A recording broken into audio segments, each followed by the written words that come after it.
Nós somos uma empresa que tenta respeitar ao máximo o meio ambiente e queríamos sair da região de Paris para termos este contacto com a natureza mais próximo, mas ao mesmo tempo não queríamos ir muito longe, então escolhemos a Madeira visto que a pegada carbon era menos importante.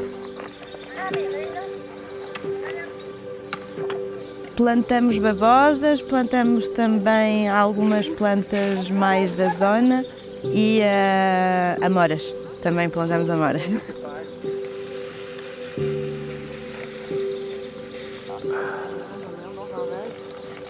Essa aqui é uma faia da ilha, planta nativa da Madeira.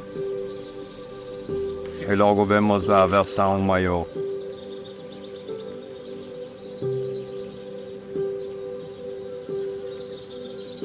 Aqui nós temos o sabugueiro da Madeira, é uma planta endêmica com propriedades medicinais. As flores podem ser usadas para fazer chá ou sumo.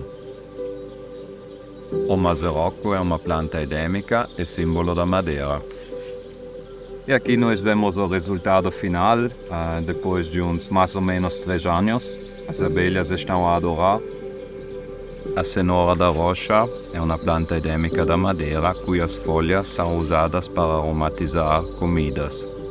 Eu acho que é importante plantar essa planta porque é quase extinta.